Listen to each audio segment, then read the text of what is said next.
Welcome back. Our guest is Dale Hutchins. Dale, looking at the source packet today, we've got a mix of historical nostalgia, geopolitical posturing, and some serious allegations about public property. It's all connected, Ray. The noise is just camouflage for the signal.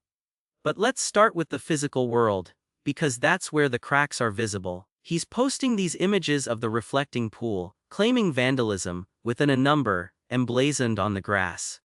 Right, he's calling it pure vandalism and blaming United States Attorney Jeanine Pirro for not seeing it that way. But then there's this image of a golden relief sculpture in an arched stone niche, Abraham Lincoln, with malice toward none. It feels like he's drawing a line between current chaos and historical order. Exactly. He's trying to reclaim the narrative of authority. If the grass is cut with a knife, that's an attack on the symbol. But look at the other image. President Trump ages in reverse, juxtaposed with a split portrait of George Washington and himself. He's positioning himself as the restorer of the republic. And he ties that restoration directly to economics. He posted an image claiming now the United States is the king of oil, with a chart showing exports surging to historic highs. He's touting this as proof his policies are working, contrasting it with the crooked Joe Biden administration.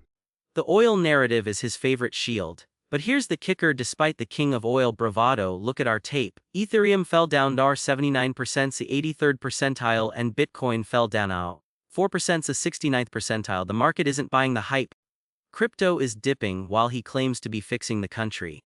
That's a fascinating divergence. He's shouting about historic highs in crude exports, yet digital assets are sliding.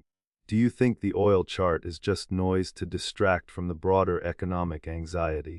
It's not distraction, it's dominance. He wants you to focus on tangible power, oil, borders, statues, while the financial system he distrusts continues to wobble. He posted that image of the triumphal arch prior to affixing statues. He's building a monument, literally and figuratively. But he's also fighting an internal battle. He mentioned Senators Cornyn and Tillis, saying they're upset because he wouldn't endorse them. And now he's keeping Todd Blanche as acting AG, instead of confirming him. Is this about policy or power? It's about leverage. He says Cornyn and Tillis lost and quit, so he's withholding the appointment. It's a transactional government. He's pushing for an anti-weaponization bill, but using Blanche as a pawn to show he controls the levers. And then there's this bizarre tangent, a post asking, what happened to Bruce Springsteen? Alongside an image of Alfred E. Newman, and a man with short brown hair. It feels like he's mocking the cultural elite, while claiming to be one of them. He's everywhere, Ray. Dana White trading cards, Bruce Springsteen memes, oil charts, Lincoln quotes. He's saturating the channel so no single narrative can stick.